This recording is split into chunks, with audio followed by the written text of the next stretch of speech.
Fyrst fjöllum við meinta markaðsmisnotkun Kaupþings á árunum fyrir hrun. Þar kemur meðal annars fram að áhættustýring bankans hélt í leyndu fyrir stjórninni hve mikið Kaupþing átti í eigin bréfum. Jóhannes K. Kristjánsson og Sigurður Jakobsson taka nú við.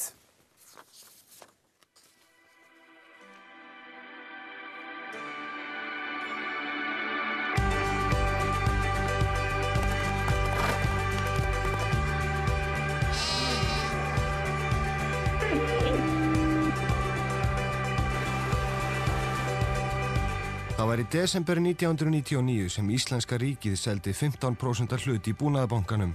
Tugir þúsunda Íslendinga skráðu sig fyrir hlutum í bankanum. Tæpum 3 árum síðar, í nóvember 2002, seldi ríkið S-hópnum svokallaða, tæplega 46% hlut í bankanum á tæpa 12 milljarða króna.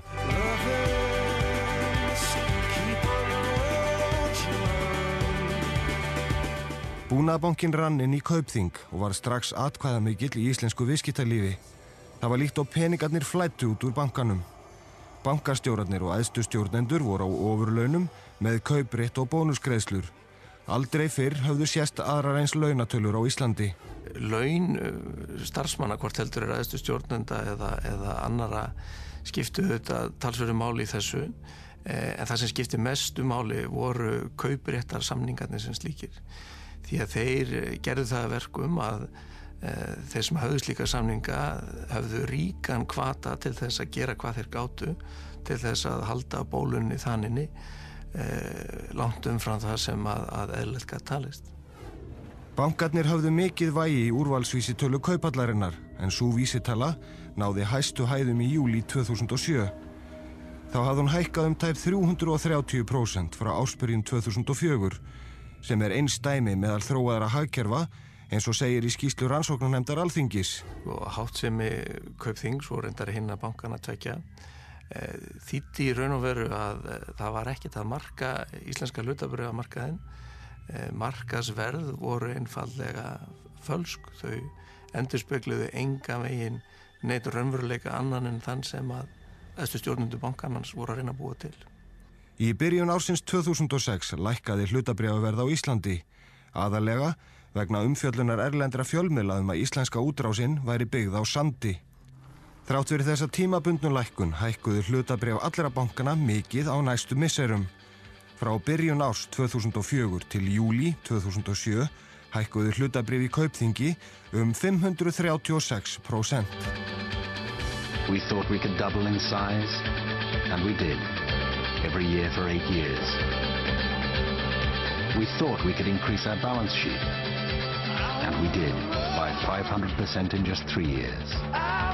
We think we can continue to grow the same way we always have, by outwitting bureaucracy, by moving faster, being flexible, building clients' businesses and our own, and have fun doing it. What is Kaupthinking?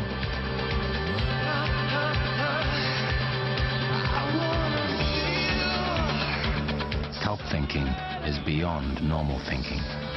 Við gerum miklu fleira rétt heldur rangt. Kaupthinking is thinking beyond. Í rannsóknarskýrslu Alþingis segir: hækkun vísitölunar máttu að talsverðu leyti rekja beint eða óbeint til hækkunar á hlutabréfaverði bankana.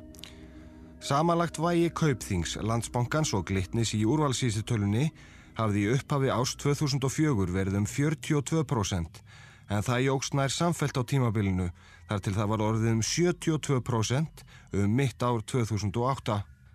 Bankarnir voru langstærstu viðskiptavinir Kauphallarinnar, en samanlagt voru þeir með 74 til 80% af heildarviðskiptunum. Markaðsverð hlutabréfa í Kauphöll verður til við svokallað sjálfvirka pörun sem á sér stað í viðskiptakerfi Kauphallar Íslands. Búum til dæmi kaup á hlutabréfum í Kaupþingi. Hér sá sem vill selja hlutabréfin, Kauphöllin hér og kaupandinn hér. Seljandinn vill fá ákveðið verð fyrir hlutabréfin sín í Kaupþingi og setur inn það verð sem hann vill fá, sölutilboð. Á sama tíma setur kaupandinn, sá sem vill kaupa hlutabréf í Kaupþingi inn kauptilboð, það verð sem hann tilbúinn að borga fyrir bréfin. Þetta gerist ítrekað, margir bjóða hlutabréf til kaups eða sölu á sama tíma. Þegar kaupandi og seljandi ná saman verð bréfana verður svokölluð sjálfvirk pörun og markaðsverð hlutabréfana verður til. Til að hafa áhrif á markaðin með sjálfvirkri pörun getur miðlari uppfært kauptilboðin sín svo þau samsvari ávallt hagstæðasta sölutilboði. Með því að dæla inn kauptilboðum getur miðlari haft áhrif á markaðsverð viðkomandi hlutabréfa. Markaðsverðið, það er verðið sem síðast var greitt fyrir bréfin, getur hækkað, lækkað eða staðið í stað vegna viðskipta viðkomandi miðlara. Annað lykilatriði því að hafa áhrif á verðmyndun hlutabréfa er að setja en tilboð á réttum tíma. Ákveðnir tímar dagsins við opnun og lokun kauphallarinnar geta nefnilega skipt lykilmáli í verðmyndun hlutabréfa þar sem opnunartilboð gefa til kynna viðmiðunarverð fyrir upphaf viðskipta þann daginn og lokatilboð gefa til kynna verðmæti bréfana við lokun kauphallar. Þessi verð senda skilaboð stöðu hlutabréfana út á markaðinn. Í bréfi sem Kauphöllin sendi fjármálaeftirlitinu í byrjun árs 2009 kemur fram að frá maí til október 2008 hafi Kaupþing staðið að baki rúmlega 70% af tilboðum í opnunaruppboðum og rúmlega 60% í lokunaruppboðum með bréfi í bankanum. Í kjölfarið fluttu fjölmiðlar fréttir að verði hlutabréfa í Kaupþingi við opnun og lokun markaða. Opnunartilboðin skipta miklu máli vegna þess að það er verið að leggja línunar fyrir daginn. Það er verið að í raun og veru það verð sem kemur í opnunaruppboði er verð sem tekur mið af atburðum sem gerðust frá því markaðan lokaði daginn áður þar til markaðan opnaði þennan dag. Lokunaruppboðin aftur á móti skipta líklega ennþá meira máli vegna þar myndast það verð sem er notað við verðmat á eignum. Þannig að þegar að lífeyrissjóður eða verðbréfasjóður er að meta hversu mikil virði eign er í einhver hlutabréfi, þá er það þetta dagslokaverð sem myndast í lokunaruppboði. Bankinn hafði áhrif á tölurnar sem svo höfðu áhrif á markaðinn. Hinir almennu hluthafar töldu að þarna hætti sér stað eðlileg viðskipti en í þessu tilfellin sem að ég hef séð að þá er hreina markaðsmisnotkun að ræða, það verður haldið uppi verði og það er ýmsir sakleysingar sem kaupa á þessu háa verði og þeir bíða tjón af, þeirra hlutur varðað engu. 30.000 hluthafar voru í Kaupþingi þegar bankinn féll og var tekin yfir af fjármálaeftirlitinu. Ætla má að margir almennra hluthafa hafi keypt hlutabréfin í bankanum í gegnum Kauphöllina. Margir eflaust vegna stöðu bankana og þróunar hlutabréfaverðs og aðrir vegna orða æðstu stjórnenda sem sögðu stöðu bankans góða. Hlutabréfin lækkuðu verulega í dag en þau eru samt sem áður hafðu ennþá hækkað 8% og bara taka fram að ég mismælti mig ekki, þau hafa hækkað 8% á áramótum. Allur fréttaflutningur skiptir auðvitað máli, markaði byggja á upplýsingum og umfjöllun. Þannig að þegar að verðhækkunum er hampað eða þar fram eftir göttunum þá hefur auðvitað áhrif. Kaupþingsbanki hafði leið til þess að höndla með eigin bréf í gegnum 2 deildir eða svið innan bankans. Annars vegar deild eigin viðskipta og hins vegar verðbréfamiðlun. Slíkar deildir átt að vera algjörlega aðskildar og ekkert upplýsingaflæði mátti vera á milli þeirra. En í tilviki Kaupþings heyrðu þær undir sama sviðið, svið markaðsviðskipta. Hlutverk eigin viðskipta var að kaupa og selja hlutabréf í bankanum sjálfum og öðrum fyrirtækjum með það að markmiða að bankinn hagnaðist. Það virðist hins vegar ekki hafa verið ætlun Kaupþingsmanna því starfsmenn eigin viðskipta bankans keyptu margfalt meira en þeir seldu af öllum pöruðum viðskiptum eigin hlutabréfa á árunum 2005 til 2008 bæði í Kauphöllinni hér á Íslandi og einnig í Svíþjóð. Hlutverk miðlunarinnar var að selja hlutabréf, annarkvort í bankanum sjálfum eða öðrum fyrirtækjum til viðskiptavina bankans. Þessi deild sá að koma því gífurlega magni af hlutabréfum eigin viðskipta Kaupþings í bankanum sjálfum til sérvaldra viðskiptavina með tilkynntum viðskiptum utan kauphallar. Sala hlutabréfana með þessum hætti hafði því mjög takmörkuð áhrif á verð þeirra. Á þessari mynd sjáuð yfirstjórn bankans, deild eigin viðskipta Kaupþings, miðlununa sem sá að koma þeim bréfum út sem eigin viðskipti keypti og hér sjáum við Kauphöllina þar sem bréfin streymdu í gegn. Hið meinta ólöglega athæfi, markaðsmisnotkunin, fólst í því að deild eigin viðskipta Kaupþings gerði stanslaus kauptilboð í hlutabréf í bankanum sjálfum í gegnum viðskiptakerfi Kauphallarinnar og bjóð þannig til mikla eftirspurn eftir hlutabréfum Kaupþings. Tilboðin voru samþykkt og deild eigin viðskipta keypti bréfin í bankanum sjálfum. Þau söfnuðust upp á veltubók bankans en mátti ekki fara yfir 5% lögbundin mörk. Því var það losa hlutabréfin út úr bankanum. Þar kom miðlun bankans til skjalana og losaði bréfin aftur út í utanþingsviðskiptum sem ekki þurfti að tilkynna til Kauphallarinnar. Með þessu ferli gat bankinn haldið áfram að kaupa bréf á markaði og þannig gefið til kynna falska eftirspurn eftir eigin bréfum. Sérstakir viðskiptavinir bankans fengu síðan að kaupa bréfin af miðlun bankans, enda ekki tiltökumál fyrir þá, því Kaupþing lánaði þeim fyrir kaupferði bréfana að mestu eða öllu leyti og einu veðin voru í bréfunum sjálfum. Þeim lá á að koma eigin bréfum út úr bankanum og í raun var þetta mikilvægasti parturinn af hinum meintu brotum því bankinn varð að losna við bréfin. Það gerðu þeir með flóknum fléttum og miklum tilkostnaði. Eins og sést á þessari mynd voru félögin fjölmörg sem fengu lán með þessum hætti, en þetta eru umsvifamestu kaupendur í gegnum verðbréfamiðlun Kaupþings á árunum 2005 til 2008. Gerður hefur hringur utan þau félög sem nú eru til rannsóknar hjá sérstökum saksóknara. Við skulum sérstaklega skoða lánveitingar Kaupþings til Q Iceland Finance EHF sem var sagt í eigu Sheikh Al-Thani af Katar. Kaupþingsmenn tilkynntu rétt fyrir fall bankans að Sheikhin hefði keypt 5% hlut í Kaupþingi. Ég held að styrki bankan. Það ljóst að það óraunhæft fyrir okkur að sækja mikið meira fjármagn til íslenska fjárfesta. Bankinn orðinn það stór og ef við ætlum að halda áfram að vaxa á alþjóðlegum markaði þá verðum við að ná inn alþjóðlega fjárfesta. Af ummælum Hreiðars má skilja að Sheikhin hafi komið með fjármuni inn í bankan. Það var alls ekki það sem gerðist. Kaupþing þurfti að losna við hlutabréf sem eigin viðskipti bankans höfðu keypt í miklu magni á þessum tíma til að halda hlutabréfaverði bankans uppi. Það var því sett upp flókin viðskiptaflétta sem átti að auka traust á bankanum. Skilaboðin voru: vellauðugur Sheikh hafði trú á bankanum. En fléttan var svona. Kaupþing lánaði tveimur félögum 12,8 milljarða, Serval Trading í eigu Sheikhsins af Katar og Gerland Asset í eigu Ólafs Ólafssonar athafnamanns sem nú býr í Sviss. Bæði þessi félög voru skráð á Tortóla.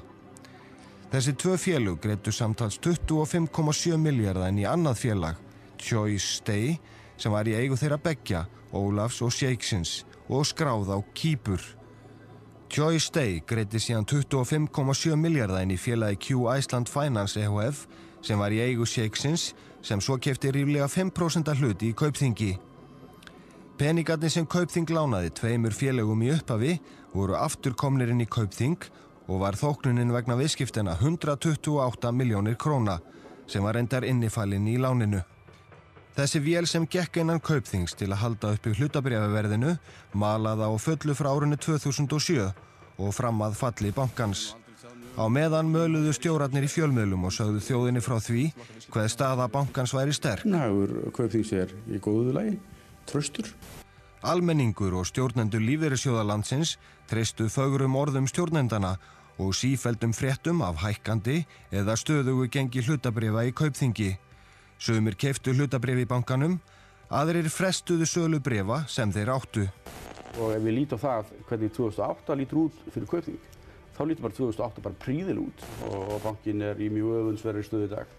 Ég held að sé engin banki, ég held ekki sé ég veit bara í Evrópu, sem í betri stöðu, hvað verður laust fé. Okkar markmið að vera topp 50 banki í heiminum. Við erum með meira lausa fé heldur við nokkuð tíma haft. Þannig að ég bara sé ekki hvað þessi kreppa á að vera.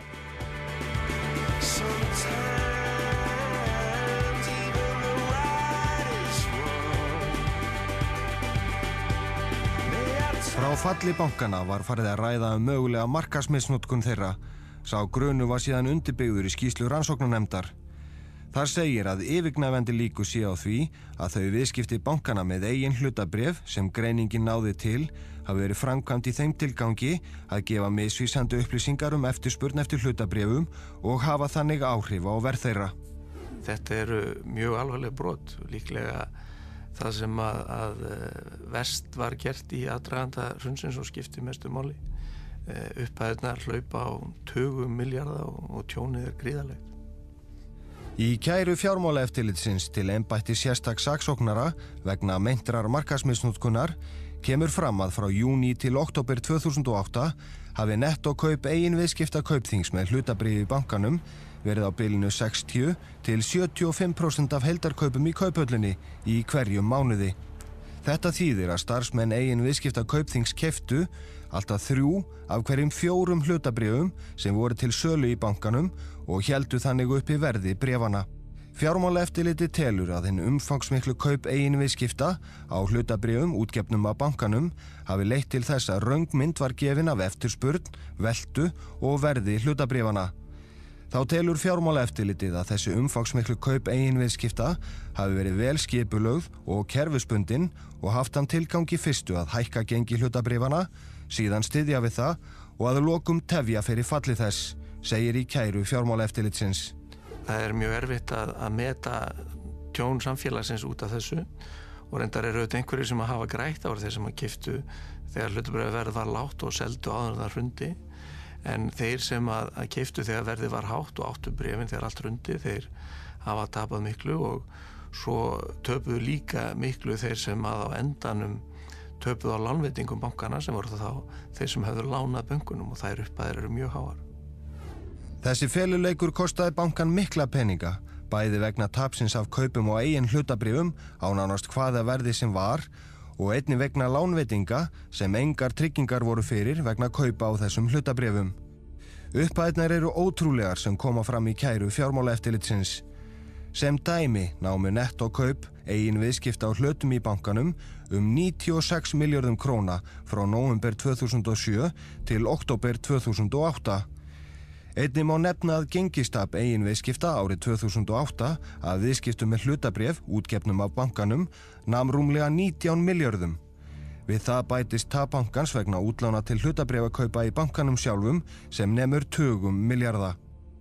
Háttsemin hafði einnig slæm áhrif á heildarvirkni verðbréfamarkaðarins á Íslandi, þar sem telja má að markaðurinn hafi gefið ranga mynd af eftirspurn, gengi og veltu hlutabréfa í Kaupþingi á áðurnefndu tímabili. Í rannsóknarskýrslu Alþingis segir að frá árinu 2004 hafi deild eigin viðskipta Kaupþings beint rúmlega 237 milljörðum króna inn í tilboðsbókina með kaupum á meðan salan nam 96 milljörðum og munar þar því tæpum 141 milljarði króna.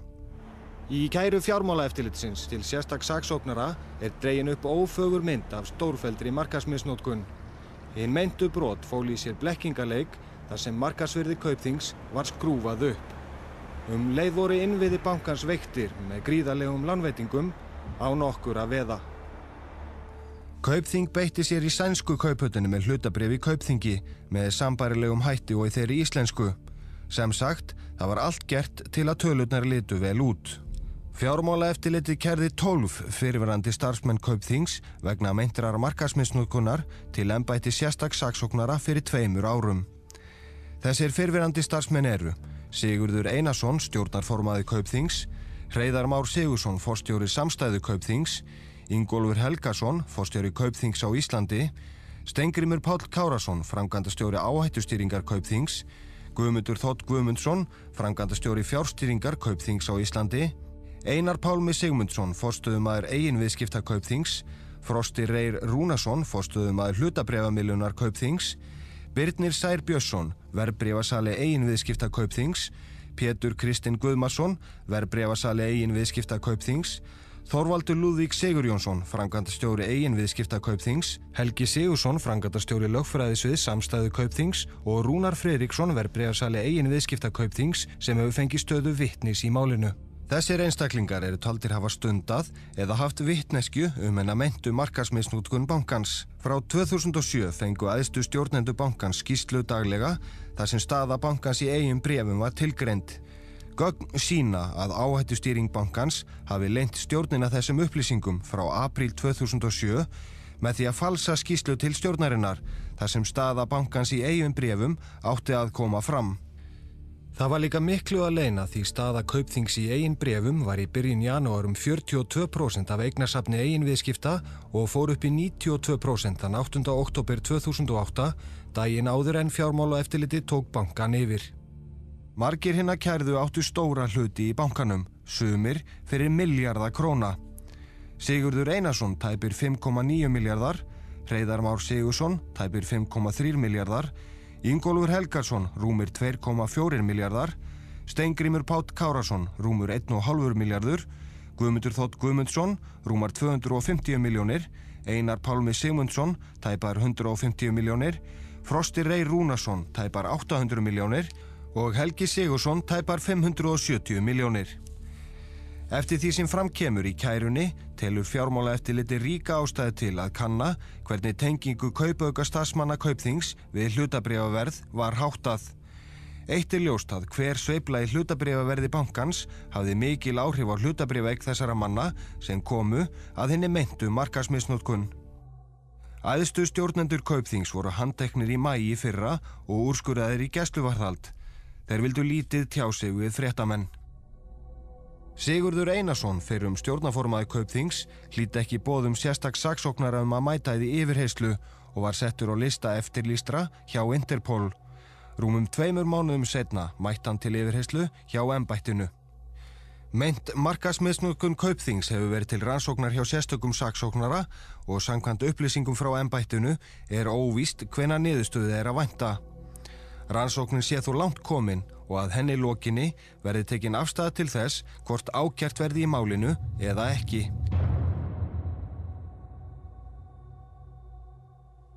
Kastljós hafði í dag samband við þá einstaklinga sem voru kærðir af fjármálaeftirlitinu til sérstaks saksóknara vegna þessa máls. Enginn þeirra vildi bregðast við umfjöllun Kastljós að sinni og rétt að hafa í huga að rannsókn málsins ekki lokið þótt hún sé langt komin og enginn hefur verið ákærður. Þá fengu ekki allir mennirnir réttarstöðu sakbornings þegar fjármálaeftirlitið kærði þá, sumir fengu þá réttarstöðu síðar. Kastljós heldur áfram að fjalla meinta markaðsmisnotkun bankana á morgun og fimmtudag. En núna gerum við stutt hlé og komum aftur eftir stutta stund.